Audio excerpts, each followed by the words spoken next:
Hello friends, welcome back to our channel पढ़ ले विश्वास। तो आज की इस वीडियो में हम लोग पढ़ेंगे class 7 civics chapter number 7 market around us. तो आज की इस वीडियो से हम लोग क्लास 7 सिविक्स का चैप्टर नंबर 7 जो कि है मार्केट अराउंड अस उसे स्टार्ट करने वाले हैं। तो चलिए शुरू करते हैं। तो जो हमारा फर्स्ट टॉपिक है वो है वीकली मार्केट। तो इसे स्टार्ट कर लेते हैं। A weekly market is called a weekly market is so called because it is held on a specific day of the week. Weekly market do not have permanent shop. Traders set up shops for the day and then close them up in the evening. Then they may set up at a different place the next day. There are thousands of such markets in India. People come here for their everyday requirements. Many things in weekly market are available at cheaper rates. This is because when shops are in permanent buildings, they incur a lot of expenditure. They have to pay rent, electricity, fees to the government. They also have to pay wages to their workers. In weekly market, the shop's owners store the things and sell at home. Most of them are helped by their family members and hence do not need to hire workers. Weekly market also have a large number of shops selling the same goods, which means there is competition among them. If some traders were to charge a high price, people would move to another shops where the same things may be available more cheaply, or where the buyer can bargain and bring the price down. One of the advantage of weekly market is that the most things you need are available at one place. Whether you want vegetable, groceries, or cloth items, utensils, all of them can be found here. You do not have to go to different areas to buy different things. People also prefer going to a market where they have a choice and a variety of goods. तो देखिए friends, यहाँ पे क्या बता रहे हैं, यहाँ पे ये बता रहे हैं कि वीकली मार्केट क्या होता है। वीकली मार्केट वो होता है जो हफ्ते में 1 या 2 दिन चलती है। ठीक है, इसको क्या कहा जाता है, वीकली मार्केट कहा जाता है। और एक तो होती है वीकली मार्केट और एक होती है परमानेंट मार्केट। परमानेंट मार्केट मतलब कि वो 7 डेज चलती रहती है। लेकिन वीकली मार्केट क्या होती है, वो 7 दिनों में 2 या 3 बार ही लगती है, वो एकदम परमानेंट नहीं होती है। ठीक, तो इससे क्या होता है कि जो वीकली मार्केट होता है इसमें क्या होता है कि जो कंपटीशन होता है वो बिल्कुल बहुत कम होता है। ठीक है, क्योंकि वहाँ पे हर लोग अलग अलग सामान लेकर के आए आए हुए होते हैं। ठीक है, वहाँ पे कोई भी सेम कैटेगरी का सामान लेकर के नहीं आया होता है। और वीकली मार्केट में ये सही रहता है कि वहाँ पे एक ही जगह बहुत सारी चीज़ें मिल जाती है। तो जो वीकली मार्केट होती हैं वहाँ पे क्या वैरायटी ऑफ गुड्स माने वैरायटी ऑफ सामान मिल जाता है। ठीक है, हम चलते हैं नेक्स्ट टॉपिक में जो कि shop in the neighbourhood. We have seen that the weekly market offer a variety of goods. However, we also buy things from other kinds of market. There are many shops that sell goods and services in our neighborhoods. We may buy milk from the dairy, groceries, and departmental stores, stationery, stables, or medicines from other shops. Many of these are permanent shops, while other are roadside stalls such as that of the vegetable hawker, the fruit vendor, the mechanic, etc. Shop in the neighborhood are useful in many ways. There are near our home, and we can go there on any day of the week. Usually, the buyer and seller know each other, and these shops also provide goods on credit. This means that you can pay for the purchases later, as we saw in Sujata's case. For example, you might have noticed that there are different kinds of seller even in the neighborhood markets. Some of them have permanent shop and others sells their goods on the roadside. तो देखिए friends, यहाँ पे क्या बताया जा रहा है, यहाँ पर ये बताया जा रहा है कि जो नेबरहुड्स की जो मार्केट्स होती है उनमें क्या होता है कि पड़ोस में एक, जैसे मेरे घर के बगल में एक सुपर मार्केट है, तो वहाँ पे हर चीज़ जैसे मैगी लेने जाना, मैगी मिल जाएगी। ठीक है, और जैसे बालों के लिए तेल हो गया, शैम्पू, कंडीशनर, ये घर के लिए ये जितने सोप, ग्रोसरीज, ये सारा सामान क्या वहीं पे आसानी से एक ही जगह मिल जाता है। तो ये सब होती है नेबरहुड मार्केट। और एक होते हैं जो रोड साइड मार्केट होते हैं, जो वेजिटेबल्स पुलर होते हैं और जो वेंडर्स होते हैं। तो ये सब क्या करते हैं, ये सब रोड साइड क्या होता है, रोड साइड शॉप्स होती हैं। तो इनको क्या होता है कि इनको कभी भी जो पुलिस आ गई, ठीक है, तो इनको क्या भगा देती है। क्यों? क्योंकि अगर आपको उस जगह रह के दुकान अगर आपको उस जगह कुछ सामान बेचना है, तो उस जगह में क्या आपको उस जगह बुक करनी पड़ती है, ठीक, उसको पैसे देने पड़ते हैं, उस जगह का रेंट भरना पड़ता है, फिर गवर्नमेंट को टैक्स देना पड़ता है। वो लोग कुछ करते हैं नहीं, बस रोड में आकर के बैठ के सब सामान बेचने लगते हैं। तो इसलिए क्या जो पुलिस होती है उनको भगा देती है। तो उनको क्या करना पड़ता है, इसलिए उनको भगाना पड़ता है। अब हम लोग पढ़ते हैं अपना नेक्स्ट टॉपिक, वो है shopping complex and malls. So far we have seen two kinds of market place, weekly market and market in our neighbourhood. There are other market in the urban area that have many shops, popularly called shopping complex. These days in many urban areas you also have large multi-storied air-conditioned building with shops on different floors, known as malls. In these urban markets you get both branded and non-branded goods. As you have read in the chapter on advertising branded goods are expensive, often promoted by advertising the claims of better quality. The companies if producing these products sell them through shops in large urban markets, and at times through special showrooms. As compared to non-branded goods, fewer people can afford to buy branded ones. तो यहाँ पे क्या बताया गया friends, यहाँ पे ये बोला जा रहा है कि जो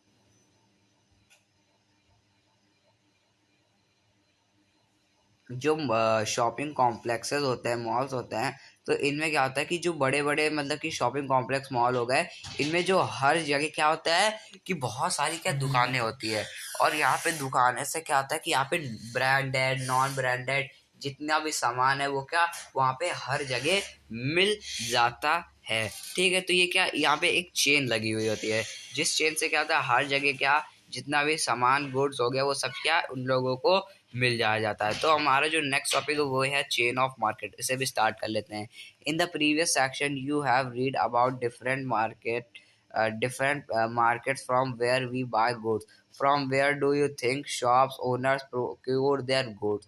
Goods are produced in factories, on farm, and in homes. However, we don't buy directly. We don't buy directly from the factory or from the farm, nor uh, nor would the producers be interested in selling us small quantities such as 1 kilo of vegetable or one plastic mug.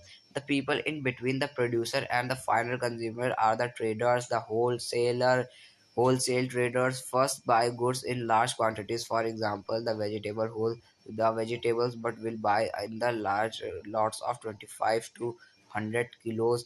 They will then be sold to other traders. In these market, buying and selling takes place between traders. It is through these links of traders that goods reach far away places. The trader who finally sells this to the consumer, it is the retailer. This could be a trader in a weekly market, a hawker in the neighborhood, or a shop in a shopping complex. We can understand this with the help of the following examples.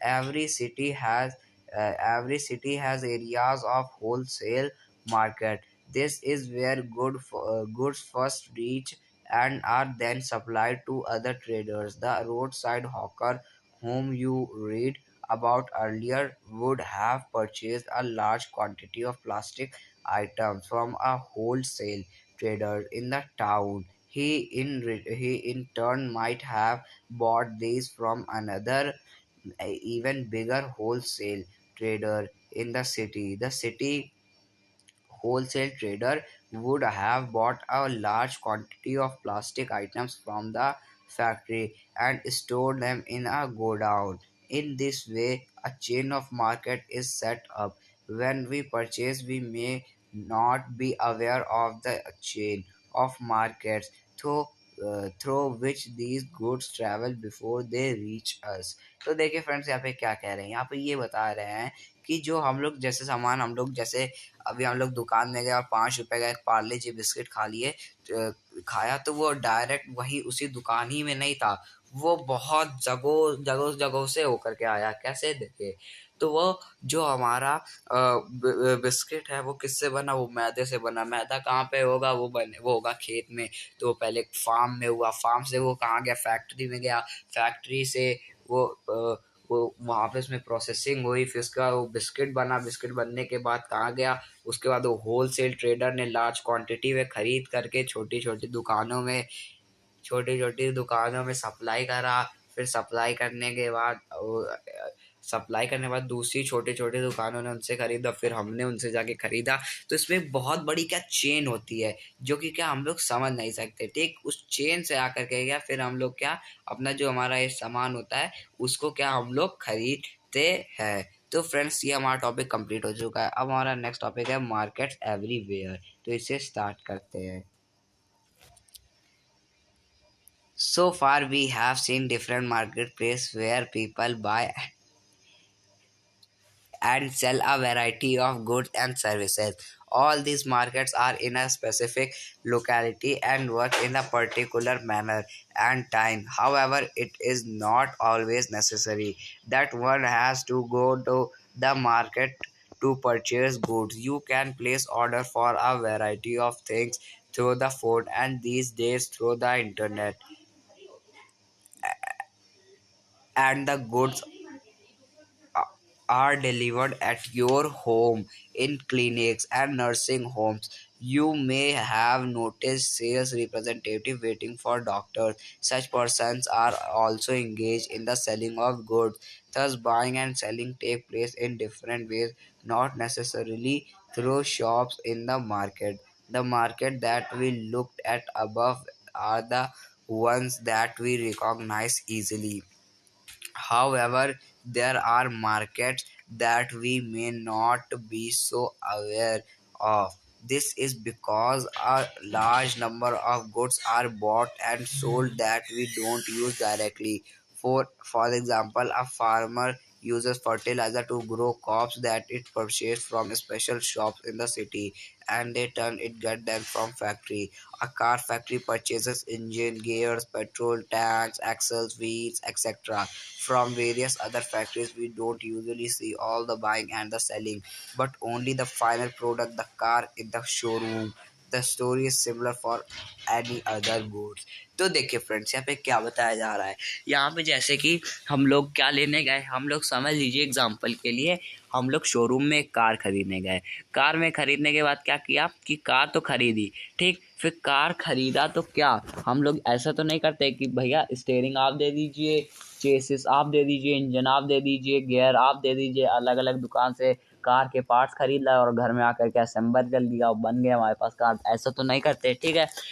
तो हम लोग तो एकदम final product ही खरीदते हैं। तो जो factories owner होते हैं ये क्या करते हैं, ये फैक्ट्री मैन्युफैक्चरर्स जो होते हैं वो ये सारा जो मटेरियल होता है ये खुद ही प्रोड्यूस करके खुद ही कार बना करके बेच देते हैं। तो कभी ऐसा मत सोचिएगा कि जो एक गाड़ी है अगर वो उसका सारा पार्ट्स एक ही जगह से आता है, नहीं, ऐसा नहीं होता है। हर कार का जो पार्ट्स होता है वो बहुत अलग अलग जगहों से इंपोर्ट करा जाए, इंपोर्ट तो नहीं मतलब कि इंडिया के अंदर अलग अलग जगहों से इंपोर्ट करा जाता है। अब इंपोर्ट क्यों करा जाता है, गाड़ी तो यहाँ बन रही तो उसका सामान भी यहीं बनना चाहिए। तो देखिए अब कार तो हमारी यहाँ पर क्या हो रही है, असेंबल हो रही है।